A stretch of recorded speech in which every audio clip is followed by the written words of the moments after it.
Hey guys, let's get more news about Steelers, but first, don't forget to subscribe and leave your like. Steelers Mike Tomlin offers 3 words on Broderick Jones benching. The Pittsburgh Steelers deployed the unusual plan of rotating Broderick Jones and Troy Fautanu at right tackle to begin Week 2. But the strategy didn't last long.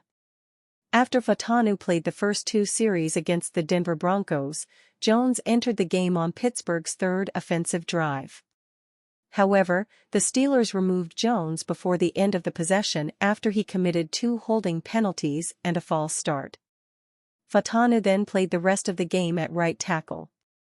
After the contest, a reporter asked Steelers head coach Mike Tomlin whether Jones didn't play another offensive snap because of the 3 penalties. Tomlin kept his response very short but answered the question. You got it. Jones committed his 3 penalties in the span of only 12 snaps. The Steelers overcame his false start on 3rd and 6, converting a 3rd and 11 opportunity. But Jones' holding penalties after the first down forced the Steelers to punt. His second holding penalty nullified a Justin Fields' 51-yard pass to receiver George Pickens. With Fautanu sidelined with a knee injury during Week 1, Jones started at right tackle against the Atlanta Falcons. But Fautanu was ready to make his NFL regular season debut on September 15. Jones and Fautanu are Pittsburgh's last 2 first-round draft picks. With that in mind, the team's long-term plans must include both tackles in the starting lineup. More than likely, Jones' future is at left tackle. But with the Steelers more comfortable with veteran Dan Moore Jr. remaining the starter at left tackle right now, the team elected to start Fautanu at right tackle and rotate Jones in against the Broncos. Fautanu fared well to start the game. But the plan backfired when Jones entered at right tackle. After overcoming Jones' false start, the Steelers drove into Broncos territory. On their previous offensive possession, they scored a touchdown, and with kicker Chris Boswell's leg, the Steelers were roughly 10 yards away from field goal range. At the very least, Pittsburgh was looking at extending its lead to 2 possessions. But Jones' 2 holding penalties in the span of 3 snaps pushed the Steelers back to their own 33-yard line. They punted from their 49-yard line on 4th and 12. After Fautanu returned, the Steelers did eventually extend their lead to 2 possessions before halftime. But Pittsburgh's offense never really found consistent rhythm again after Jones' holding penalties. Even with Jones on the bench, the Steelers racked up 10 fouls for 78 yards in the 13-6 victory versus the Broncos. The first thing that captured my attention was the penalties, Tomlin said in his post-game press conference. You can't produce or sustain drives being penalized the way that we were. We've got some work ahead of us there. Just from a knee-jerk reaction standpoint, though, that was the most troublesome component of the game. Nationally, the Steelers' quarterback situation will likely steal all the headlines again ahead of Week 3. But locally, the situation at right tackle will be under equal scrutiny. In all likelihood, though, Jones will remain on the bench, barring an injury at practice this week. The Steelers have often taken an unorthodox approach with their offensive line in recent years, but it would be very strange to see Jones flip to left tackle and then start in Week 3. Meanwhile, at right tackle, Fautanu played well in his debut. Pro Football Focus Ben Cooper named Fautanu the player of the game. Steelers tackle Troy Fautanu's NFL career couldn't have gotten off to a much better start, Cooper wrote.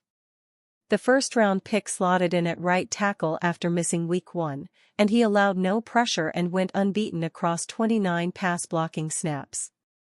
Fautanu also was beaten on only one of his 26 run defense snaps, pending final grade reviews.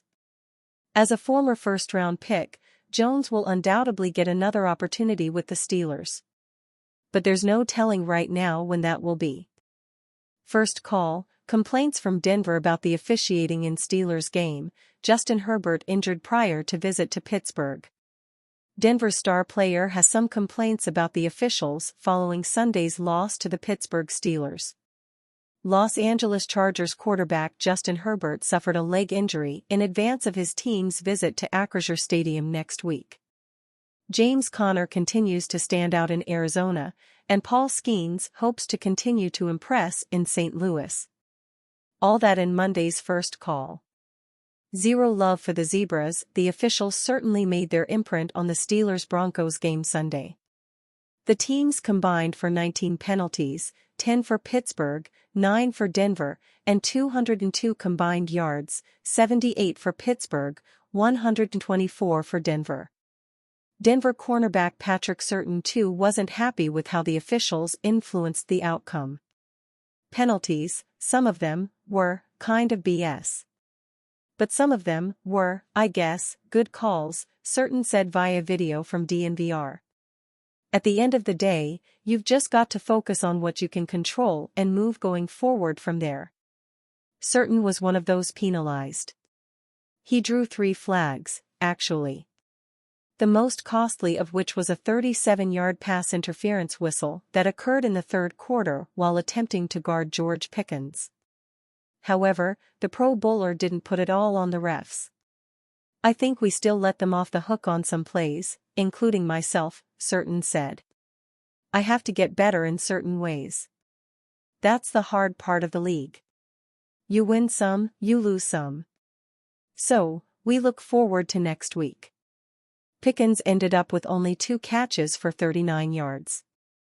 But he had a 51-yard catch and a separate touchdown reception taken off the board due to the Steelers' penalties. CB Dante Jackson injured against Broncos. Update. Jackson returned for the final play, or 2, of the game on the Broncos' last-ditch effort. Jackson returned to the game, but appeared to get injured again in the fourth quarter. He was once again treated on the field by trainers and walked off to the sidelines under his own power, but he had to leave the game with a little over 3 minutes to go. He was again replaced by Trice, and will likely get an update from Mike Tomlin after the game about Jackson's status. Pittsburgh Steelers CB Dante Jackson was escorted to the sideline by trainers after an undisclosed injury in the third quarter of Pittsburgh's Week 2 matchup with the Denver Broncos. Jackson was injured on a 49-yard pass by QB Bo Nix to WR Josh Reynolds. CB Corey Trice Jr. came in to replace him. Trice wound up intercepting QB Bo Nix in the end zone after replacing Jackson. Jackson's Pittsburgh tenure has gotten off to a nice start, with an interception in Week 1, and if he misses time, he would be a big loss for the Steelers. He's the Steelers' CB2, playing outside opposite Joey Porter Jr., and Pittsburgh's cornerback depth is thin, although Trice has flashed and snagged the interception against Denver. Still, losing Jackson would be a blow, and we'll see if he's able to return to the game. He didn't have a noticeable limp leaving the field, but he was attended to on the field and walked off flanked by trainers. And you fan? What do you think of the situation of Dante Jackson? Leave your opinion in the comments.